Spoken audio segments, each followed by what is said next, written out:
할렐루야, 반갑습니다. 오늘 본문에서 결국 예수님은 십자가상에서 숨을 거두십니다. 예수님의 죽음은 영웅적인 죽음이 아니었습니다. 초라한 죽음이었고 비참한 죽음이었습니다. 흉악한 강도들과 함께 죽는 그 수준의 죽음이었습니다. 손에 꼽힐 정도로 극히 소수의 사람들만이 예수님의 죽음을 안타까워했습니다. 불명예스러운 일로 말미암아 자살한 죽음 앞에서도 수많은 사람들이 애도하고 슬퍼합니다. 그런데 예수님의 죽음 앞에서는 대다수의 사람들이 그의 죽음을 도리어 기뻐했습니다. 이런 비극과 슬픔이 어디 있겠습니까?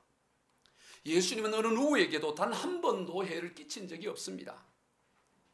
해는커녕 수많은 사람들의 고통과 아픔과 눈물을 닦아주셨습니다. 38년 동안이나 병들어 누워 지내던 아무런 소망이 없던 사람을 걸어다니게 해주셨고 12년 동안이나 혈류병으로 재산을 다 탕진하고 또 여인으로서 전혀 그 기능을 하지 못하는 그 여인의 아픔과 고통을 치유해 주셨으며 심지어는 젊은 청년인 아들이 죽어 애간장이 끊어지는 것 같은 그런 극한 슬픔 가운데 장례를 치르고 있는 어미에게 그 아들을 살려내어 주어서 장례식이 도리어 잔치가 되도록 그렇게 역사해 주셨습니다.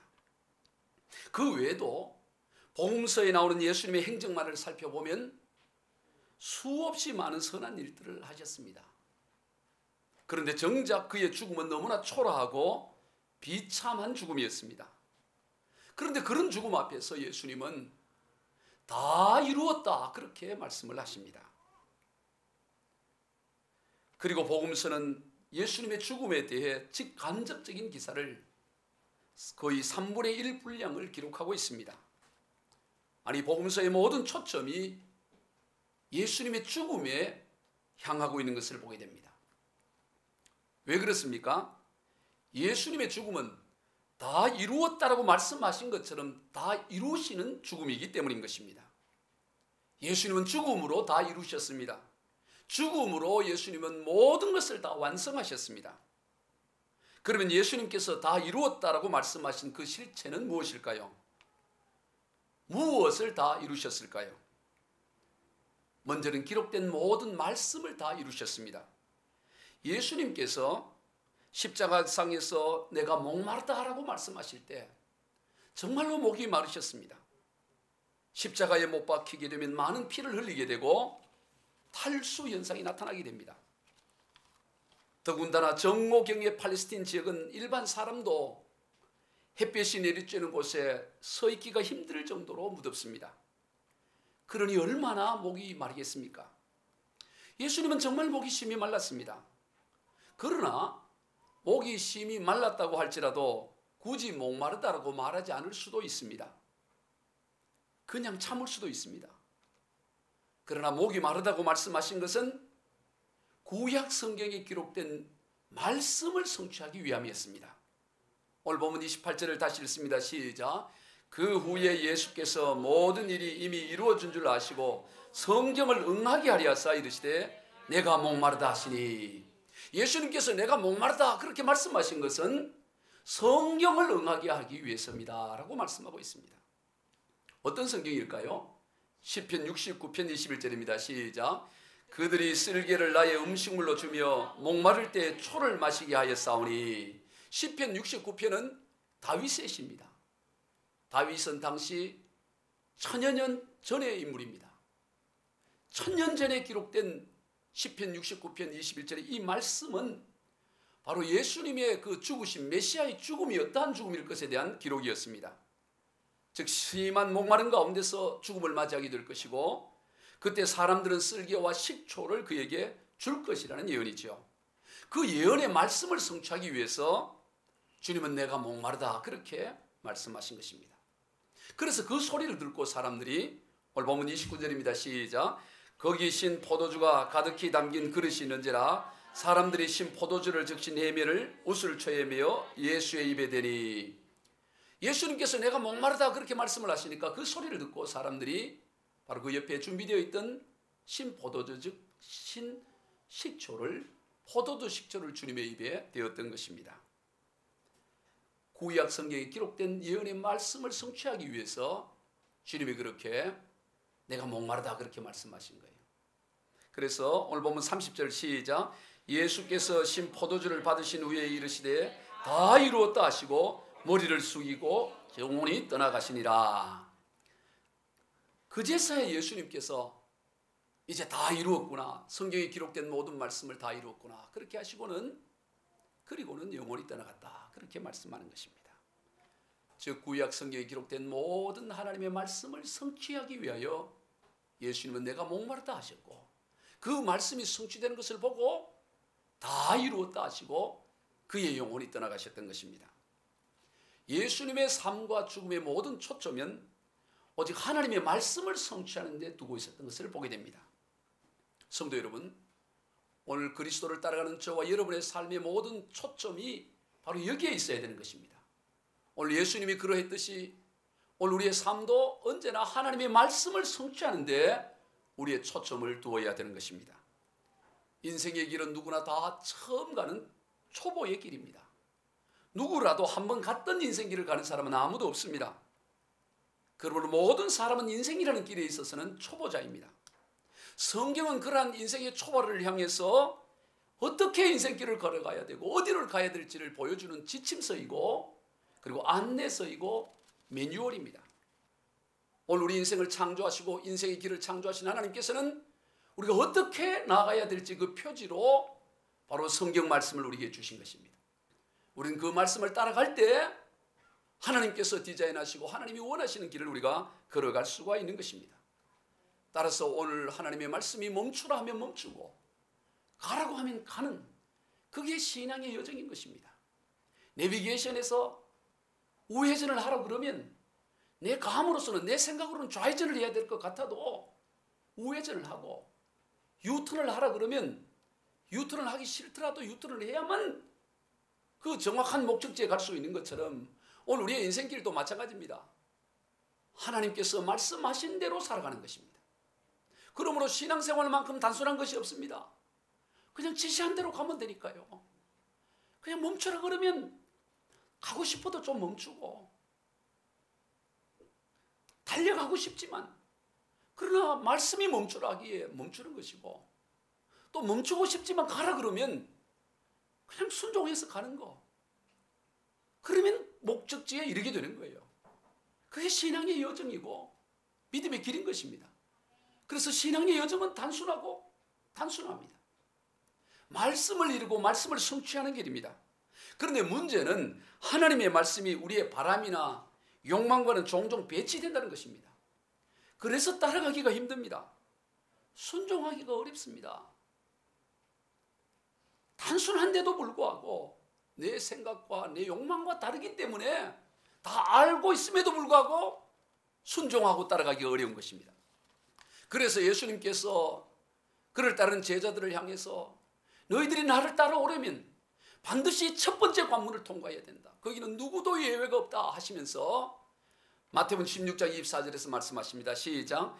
누구든지 나를 따라오려거든 자기를 부인하고 자기 십자가를 지고 나를 따를 것이니라. 누구든지라는 거예요. 나이가 많든 나이가 적든 지식이 있든 지식이 없든 아무 상관이 없어요. 어떤 사람이든지 예수님 따라가려면 자기를 부정하는 자기 생각 내려놓아야만 자기 주장 내려놓아야만 따라갈 수 있다고 말씀하는 것입니다. 그것을 내려놓지 못하게 되면 결국에는 결정적인 순간에는 돌아서 버려요. 저는 목회 여정 가운데 그런 사람들을 많이 봤습니다. 평탄할 때는 그냥 걸어가지만 결정적인 순간에는 결국 자기 생각을 내려놓지 못하고 자기 생각대로 그냥 돌아서고 그냥 자기가 하고 싶은 대로 가는 거예요. 그게 신앙의 여정이 아닌 것입니다. 신앙의 여정은 주님의 말씀에 순종하며 가는 것이 신앙의 여정이에요. 자기를 내려놓고 예외가 없습니다. 여러분 한번 생각을 해보세요. 십자가상에서 죽음이라는 것은 우리의 상상을 초월할 것입니다. 제정신일 수가 없지요. 그런 가운데서도 예수님은 하나님의 말씀을 이루시기 위해서 혼미해지는 정신을 가다듬으며 가쁜 숨을 몰아쉬면서 하나님의 말씀을 성취하는 거예요. 여러분 시편 69편 21절이라는 말씀이 어디에 있는지도 모를 수가 있어요. 그저 한 귀퉁이에 있는 말씀입니다. 그 말씀을 이루기 위해서 지금 십자가에서 죽어가고 있는데 그 정신이 혼미해지고 있는데 정신을 가다듬으면서 숨이 차고 그런데도 그 말씀 한 구절 성취하기 위해서 굳이 말씀하지 않으셔도 되는데 지금 죽는 장면 아니에요. 그 상황에서 내가 목마르다라고 말씀하시고 그래서 성경에 기록된 대로 저들이 식초를 입에 대니까 다 이루었다 말씀하시고 숨을 거두시는 거예요. 그 말씀을 성취하기 전까지는 숨을 거둘 수가 없어요. 한간 힘을 써서라도 버텨야 되는 겁니다. 여러분 십자가의 그 고통을 상상할 수 있겠어요? 여러분 오늘 우리의 삶이 그래야 되는 거예요. 힘들지요. 자기의 감정을 따르지 않고 자기 생각대로 하지 않고 숨이 차고 가슴이 터질 것 같고 정말 이러면 미칠 것 같고 그런 상황 가운데서도 하나님의 말씀이 그러하기에 말씀을 따라 그 말씀을 성취하는 삶, 그가 십자가의 길을 가는 사람이고 그가 하나님의 사람인 줄로 믿습니다. 성도 여러분, 여러분은 하나님의 말씀을 이루기 위해서 자신을 부정한 적이 언제 있습니까? 여러분은 하나님의 말씀을 이루기 위해서 자기 주장을 근간에 내려놓은 적이 언제 있습니까? 정말 내가 말하고 싶지만 욱하고 올라오지만 그러나 하나님의 말씀 때문에 그것을 내려놓고 그 감정을 십자가에 못 박은 적이 언제 있습니까? 아니 자기의 주장을 펴지 못해서 안타까워하고 시험 들고 힘들어하지는 않습니까? 신앙의 길은 그런 길이 아니에요.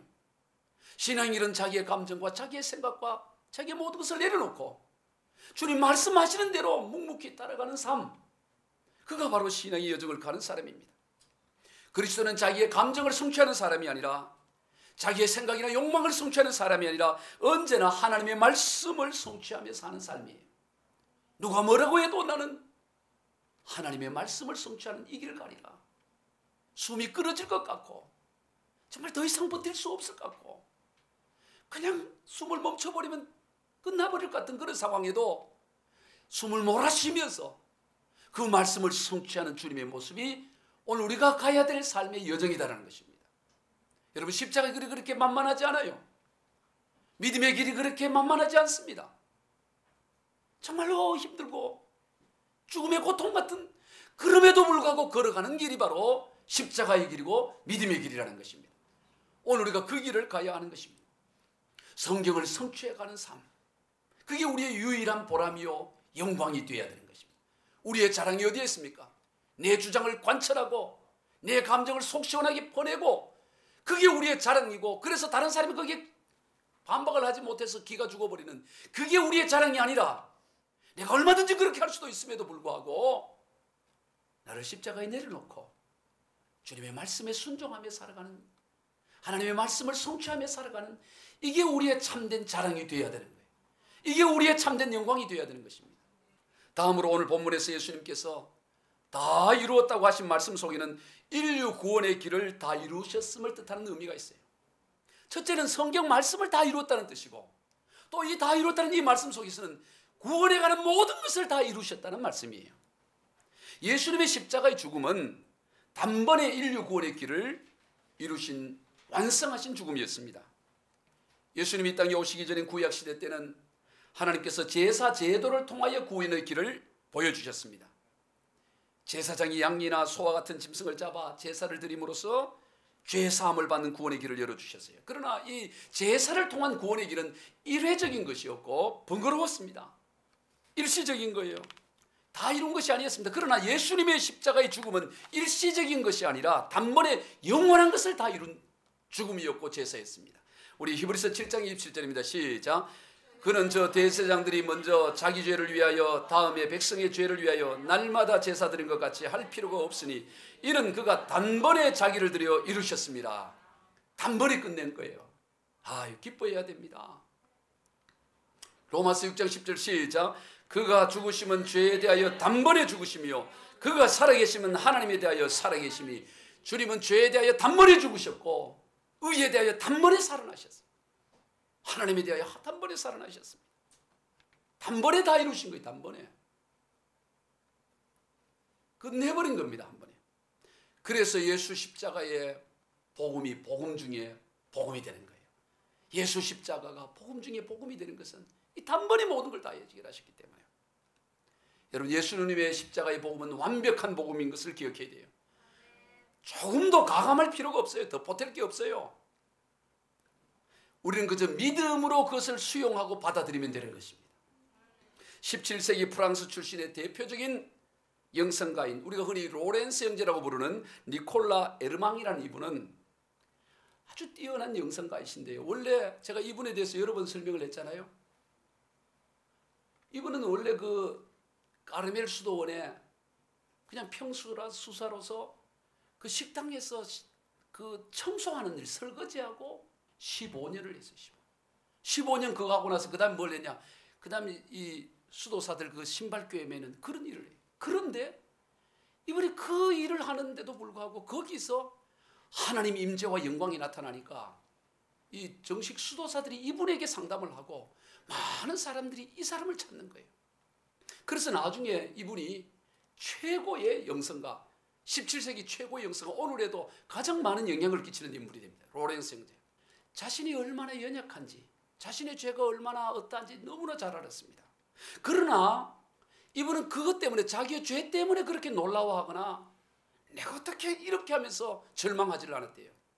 그런 자기의 죄를 볼 때마다 그러면 그렇지, 이게 나인걸, 내가 할 줄 아는 유일한 일이지 하고 그냥 받아들인 거예요. 그리고 그걸 고스란히 하나님 앞에 아뢰는 거예요. 뭐 애걸 하지도 않고 변명하지도 않고, 주님 내 이런 죄를 지었습니다 하고 어떤 죄든 주님 앞에 그냥 아뢰고 나서는 그 다음 뭘 하느냐, 오직 하나님의 임재, 오직 하나님의 사랑, 하나님의 은혜에만 집중하는 거예요. 왜냐? 자신은 하나님의 은혜가 아니면 죄를 지을 수밖에 없는 존재라는 걸 너무나 잘 알기 때문에 자기가 아무리 다짐을 해도 할 수 있는 것이 아니고 오직 하나님의 은혜 안에 있어야만 내가 죄를 짓지 않을 수 있는 인물인 걸 알기 때문에, 그런 오직 하나님 앞에 하나님의 임재를 구하고 하나님의 은혜를 구한 거예요. 그가 이런 말을 남겼습니다. 영적인 생활은 하나에서 10가지 다 하나님의 임재에 대한 연습으로 이루어진다. 이 세상에서 하나님과 끊임없이 교제를 나누면서 사는 삶보다 더 달콤한 삶의 양태는 하나도 없다. 만일 내가 설교가라면 나는 하나님의 임재 연습 외에는 아무것도 설교하지 않을 것이다. 야, 참, 내가 설교가로서 설교를 해야 된다면 하나님의 임재만 강조할 거다 이거야. 하나님의 임재 없이는 끝나는 거야. 만일 내게 영혼들을 올바른 길로 인도하는 책임이 주어진다면 나는 그들이 하나님의 변치 않는 임재를 인식하도록 이끌어줄 것이다. 뭐 구역장이든 뭐든지 내가 리더의 역할을 한다면 어떻게 하든 그 사람들이 하나님의 임재 가운데 나가도록 이끌 것이다. 그런 글을 남겼습니다. 여러분, 그렇습니다. 예수님의 십자가는, 예수님의 죽음은 구원에 이르는 완벽한 길이에요. 그러므로 우리가 추구해야 될 것이 아무것도 없습니다. 오직 믿음으로 받아들이고 하나님의 영광 가운데, 하나님의 임재 가운데 그것을 누리는 것이 우리에게 주어진 몫이에요. 내가 다 이루었다 말씀하셨기 때문에 다 이루신 것을 우리가 믿음으로 받아들이고 수용하며 살아가는 것입니다. 그러므로 늘 로렌스 형제처럼 하나님의 임재 가운데 거하는 삶이 되어야 됩니다. 그런데 많은 사람들이 보면, 많은 그리스도인들 가운데 보면 예수님께서 다 이루신 십자가의 복음을 미완성의 십자가로 생각해요. 아무래도 저 십자가 좀 미완성이야, 내가 좀 더 보태야 돼. 그래서 마치 구약시대 제사장들이 양을 잡는 것 준비하는 것처럼 늘 양 잡을 준비를 하며 살아가고 있는 것을 보게 됩니다. 그래서 늘 부족해하고 늘 불안해합니다. 예수 복음은 완벽한 복음입니다. 조금도 가감이 필요하지 않아요. 정말로 다 이루었다 이것을 믿기만 하면 세상에 우리가 감당하지 못할 게 아무것도 없습니다. 아무것도 감당하지 못할 게 없어요. 우리는 예수 십자가의 복음으로 말미암아 더 이상 죄의 종이 아닙니다. 우리는 예수 십자가의 복음으로 말미암아 더 이상 세상의 종이 아닙니다. 골로새 1장 13절입니다. 시작. 그가 우리를 흑암의 권세에서 건져내사 그의 사랑의 아들의 나라로 옮기셨으니, 우리는 흑암의 권세에서 옮겨진 사람, 그의 아들 하나님의 나라에 들어간 인생들이에요. 예수님의 십자가는 우리를 사망에서 생명으로 옮겼습니다. 요한복음 5장 24절 시작. 내가 진실로 진실로 너희에게 이르노니 내 말을 듣고 또 나 보내신 이를 믿는 자는 영생을 얻었고 심판에 이르지 않으리 사망에서 생명으로 옮겼느니라. 아멘. 옮겨질 것이다가 아니라 이미 옮겨 있는 인생인 거예요. 그것을 믿음으로 취하고 누리는 것입니다. 남편이 떠나고 아버지가 떠나도 이미 사망에서 생명으로 옮겨졌음을 믿고 흑암의 권세에서 하나님의 나라로 옮겼음을 믿고 이미 의롭게 된 것을 믿기에 어떤 상황 가운데도 절망하거나 원망하거나 낙심하지 않는 거예요. 다 끝난 것입니다. 성도 여러분, 예수님의 십자가 사건을 믿는다는 것은 우리 인생의 모든 문제가 끝났다는 것을 믿는 거예요. 한번 따라해 봅시다. 내 인생의 모든 문제는 끝났습니다. 아멘. 예수 십자가를 믿는다는 것은 여러 가지 현상은 있지만 그러나 다 끝났습니다. 이걸 믿는 거예요. 주여 나를 평화의 도구로 써주소서. 미움이 있는 곳에 사랑을, 상처가 있는 곳에 용서를, 분열이 있는 곳에 일치를. 여러분 많이 들어봤던 시죠. 평화의 기도라는 시로 우리에게 잘 알려진 성 프란시스의 시입니다. 이분의 일화 가운데 그가 십자가의 은혜와 진리를 깨닫게 된 그 이야기가 있어요. 한 번은 집에 있는데 자기 집 하인이 우물에서 물을 기르고 있었어요. 요즘처럼 수도가 아니고 다 두레박으로 물을 기르잖아요. 여러분 두레박 아시죠? 뭐 직접 보지는 않더라도 TV에서 봤으니까. 두레박으로 물을 이렇게 들어 올리면 이 두레박으로 올라가다 보면 물이 출렁출렁거리고 뜰 때는 한가득 떠도 이게 올라올 때까지는 많이 쏟아져 버려요. 그런데 이 하인이 물을 올리는데 보니까 나무 토막 요만한 걸 자꾸 이렇게 던지는 거예요. 두레박을 올릴 때. 그래 이 프란시스가 왜 그러냐라고 물어봤어요. 그랬더니 이 하인이 이런 말을 해요. 내 주인님, 물을 퍼올릴 때 나무 토막을 물통 안에 넣으면 물이 잘 흔들리지 않아서 밖으로 흘러 넘치는 것을 최대한 막을 수가 있습니다. 그러더라는 거예요. 그래서 이 프란시스가 친구에게 이런 편지를 남겼어요. 친구여, 우리는 얼마나 자주 흔들리는 마음의 물통을 가지고 있는가. 두려움과 고통으로 흔들리는 절망에 부서지는 마음. 그러나 거기에 십자가라는 막대기를 던져보게나. 십자가를 바라보면 평온할 수가 있어요. 어떤 상황 가운데도 거기에 십자가를 던지면, 거기서 십자가를 주목하면 흔들리지 않는 인생이 되는 것입니다. 왜냐하면 십자가로 다 이루어졌기 때문인 것입니다. 다 이루어진 십자가이기 때문에 우리가 이 땅을 떠나갈 때에 다 이루었다 말할 수 있는 인생이 되어야 할 것입니다. 어떻게 하면 그런 인생이 될까요? 사업가가 얼마나 큰 사업을 이루었으면 내가 다 이루었다고 말할 수 있을까요? 학자가 얼마나 큰 학업의 성취를 이루었으면 내가 다 이루었다고 말할 수 있겠습니까? 정치가가 얼마나 큰 권세를 가지면 내가 다 이루었다고 말할 수 있겠어요? 그런 것으로 누구도 그렇게 말할 수 없습니다. 죽음의 문제 앞에서는 죄 문제가 해결되지 않으면 천하의 어떤 부와 귀를 다 누렸어도 실상은 아무것도 이루지 못한 인생이 되는 거예요.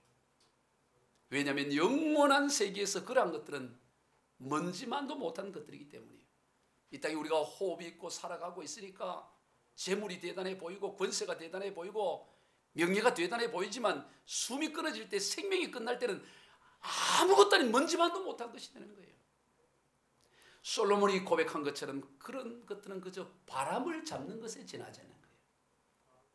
오직 십자가의 은혜, 오직 십자가의 능력만이 우리의 인생을 다 이루었다 말할 수 있게 하는 것입니다. 우리 모두 주님의 십자가로 말미암아 다 이룬 인생을 날마다 살아가시기를 우리 주 예수 그리스도의 이름으로 축원드립니다.